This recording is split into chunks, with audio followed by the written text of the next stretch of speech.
kind of practice Oh, that. thanks. No, I just wanted to but- talk because about a you can't couple get it back things. very much.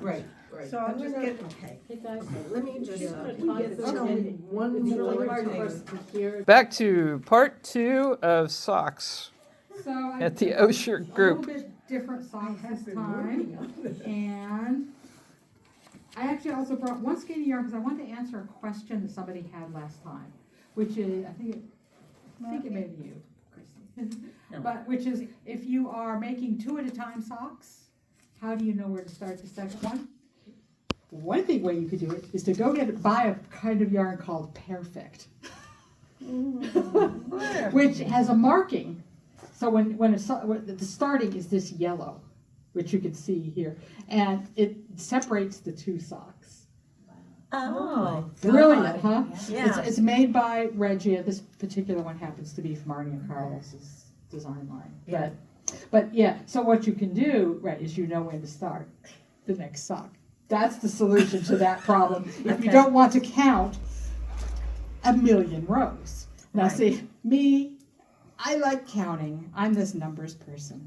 So I think it's really cool. And I know the pattern on this sock with all of these stripes, because there is a pattern, and it's this much of the sock. Okay. Oh, my God. Yeah, but if you don't want to do that, that's a good way to solve that problem. So the other thing that I brought today, I just wanted to show you, is I was going to talk about heels today, but Yeah. maybe I'm not. So I brought 2 kinds of heels. First of all is the one I would recommend doing first, which is sometimes called the super simple.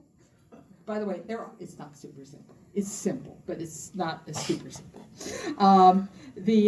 And this is actually one of my husband's sock that I stole out of his drawer. That has that kind of a sock, that kind of a heel in it, and it works pretty well if you are, like this yarn, where there's not a real significant pattern to the coloring. I'm not obsessing about that. The other kind that I'm willing to teach, I'll hand these around. I don't know if you want to look at them. Got it? Yeah, sure I do. The other kind, which we I may or may not get to today, is what's called A turn. in its simple form, it's sometimes called the German short row. It's sometimes called mitered. That's what it looks like to me. Is Okay. mitered, I think, is a good term. The term for this actual way of constructing is called, and I love this, fish lips kiss. Fish lip kiss? Yeah. Now, because you will never remember that term, I brought a whole mess of handouts. I brought. Well, you I think I said brought. fish lips on the video before. Yes, I did. Oops, that's the beginning. I'm in the wrong Oh, place. sorry. Did I get it wet? No, you didn't. And I made 10 of them. Is that the right number? Anyway, I'm gonna just put these on the floor. Right here. Maybe I won't put them on the floor. But it's just it's more complicated. There's more steps. I still think it's pretty compare easy, to and one I of the don't other have to do ones. much. I do almost no counting when I make. I just want it's one that I can do on a train kind of thing. That's always my criteria. Can I do it on the train? But anyway, I did make that. And for anybody who wasn't here last time, while I'm thinking about handouts, I did make another 5 handouts of the beginning sock construction. Thank If you didn't get one last time. Yes, I didn't. And it's also, that one's online, because I just made it as a, I wrote it, it's not copyrighted. That's copyrighted, I'm hesitant to put it online. I don't mind Xeroxing it. 'Cause Which- it's right. really good. But I didn't, this one I wrote, it's online, the Fish Lips Kips is copyrighted, and I made copies, but I can't put it online. Right, okay. But what you can see with this, especially for a striped yarn, or this might be a way that if you wanted to do the kind of sock that has a different colored heel or something, I might do it with that. There are, by the way, dozens and whole books written of all the different kind of heels you can do. It's basically one. We aren't going there, but if these are fairly, like the other sock is fairly well worn. But if you want to see the difference between the heels. that's kind of what they look like. Oh, these are soft. Oh, yeah. Yes, They those are very match soft. up. They're also done, Very and you know what, I did not try to match that. I just did the colors. That's nice. They Sometimes can choose. No one's gonna notice. Well, that's true. And then I wore a pair, probably because it went with, because that's all I wear, that used the classic, and I'm not gonna take it off and pass it around, just saying. But I wanted you to see that part of the reason to not, this is an early sock, I made fairly early in my sock making career, so it's a little more worn too. That has the super simple, but in a very patterned yarn. And depending on your aesthetic, you might not like that. I didn't like it, and that's why. Depending on your what? Aesthetic. Oh, What is it you don't like about it? It looks uneven to me. Okay. I'm big into symmetry sometimes. I was more big into it then, Yeah. and it was harder to match. I guess I did a pretty good job matching. Yeah, you did. But it doesn't. I like the mitered look a little better when I'm using a heavily patterned sock Okay. like this. That's just me. I think these are probably fine. I've worn them for 8 or 10 years. Yes. and- And They're nobody just- went. And they're just, and nobody went, oh my God, your heels are crazy. Because of course, as somebody said, I'm wearing shoes most of the time. So, I got him. I'm gonna put my shoes back on. But, I mean, I love this. I love the colors in this. I picked this because I love the colors in it. So there are times to choose one and there's times to choose the other. Yeah. There's also the other very common example, which is a variation on the mitered one, is what's sometimes called a forgotten heel, where you do the heel after you're totally done with the sock. I think you had a pair of socks like that last do time. it after, what do you You just leave a mean? hole. You put a yarn hole. You take the working stitches on that would be the heel, put them on a stitch holder, Right. finish the rest of the sock, and then come back with the heel.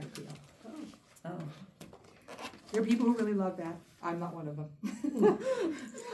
Is that theoretically more easy, less apt to drop stitches? or what? Yeah, I think it sometimes works a little better for people who use double points.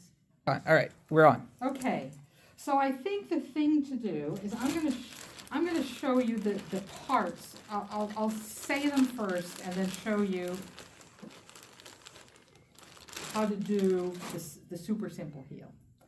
I mean, the basic deal with all heels, right, is you've got to turn a corner. Right. You have a heel. You've all had tube socks in your life, probably, and discovered what's wrong with them. No heel. There's no heel, they can be uncomfortable, and they wear out like that. So the main issue with heels, it's not getting your yarn caught on you, there you go, is how you make that turn, which almost always involves making some sort of triangle, which is the word for which is a gusset. In a toe-up sock, that you're using the super simple heel, you do the gusset first. There are many other techniques where you don't, especially some of the top-down techniques. You make the gusset by picking up the parts of the triangle along the edges of it. So which is considered easier? The directions I always read was from the top down. Mm-hmm. You know, easier is the eye of the beholder. I think the reason I like toe up, I think I mentioned something, is because you don't have to be upset. You don't run out of yarn before you make Yes. for the sock that you okay. want. Okay, so you can just make You it a can- little shorter. Yeah.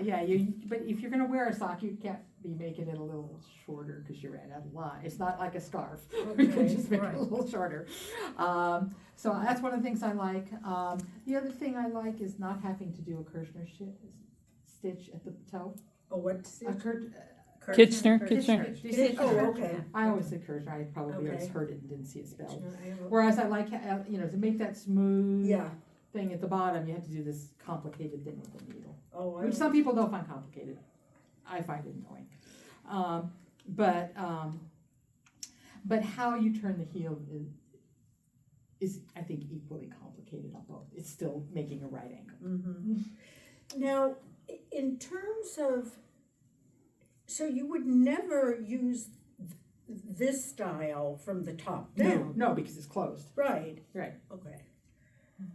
See, that's the whole, whereas, and Kitchener. one of the things when you're going from the toe up is you have to be sensitive to is what the cuff looks like at the top. Mhm. And again, you know, most people, when they make a top down top, just start with ribbing. Cast on, start with ribbing and head on down. You're doing the ribbing at the end here. But you also have to be really sensitive. Most people's bind offs are much tighter than their cast-ons. So you have to use a very, very loose bind off.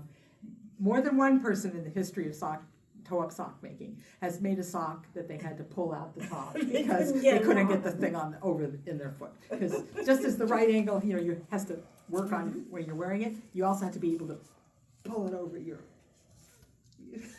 pull the leg over your foot to get it on. So I mean, there's complications in both, but for me, the most important thing, and the reason also that I like magic looping is I have one thing to lose. I don't have a bunch of needles going over. I know there are people who love double pointing. And when we have more time, I'll tell you a fun story about double point needle knitting. But I think once you get in, whichever habit you get into is what most people do. Yeah. Whatever grandma taught you to do, Yeah. that's what you do. Although my grandma taught me on double points. So I got over it. So what you're gonna do, so I just made this is what I suggest when you're kind of learning techniques is you start, you have to pull it out a few times and do it a few times more. You make yourself a little baby sock with worsted. Nobody's gonna wear it. You're just learning technique. So this had the magic cast on. I expanded it a little bit to make the toe a little rounded. And instead of doing a leg, we're just gonna put a heel on right now. Right. Nobody's gonna wear this. I'm probably gonna pull it out and do something else with it. Okay, the other thing I wanna say, you'll also notice it's a little small because I didn't wanna spend 45 minutes every row going back and forth. I made this with half the number of stitches I would typically do on a women's sock. I kinda like things that work in units of 4, so a really common size for me on my foot would be to have a 64-inch all the way around, which is 32 on each needle, because I count in 4s in my head. Probably should have grown up in a base 4 world, but so I put 16 on here, and that's what I'm going to work with. How big you make the gusset, that triangle, is going to be a function of how many stitches you have. So, and part of the reason I did this with 16 is because 32 was the number I used in the example in the handout. So what you're going to try to do here is the first thing you're going to do is decide which you think is the sole of the foot and which you think is the top of the foot or the instep. Easy to do if you've done some pretty lacy thing that makes the instep obvious, or you've done something to make it different. But if you haven't, there's no reason to choose one side or the other. They're the same once you get to the top. The top of the they're entirely the same. So I've decided that this is going to be the sole.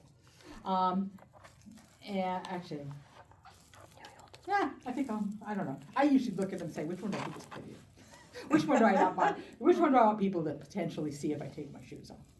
You could put a marker on Yeah, and you whichever could side. decide. Yeah, once you start the heel, you have decided. Okay, because the gussets are going to go on the sole side, not the top side. And if you were doing something else with the instep, you just keep doing it. Okay. So what you want to do, what you're going to do is make a stitch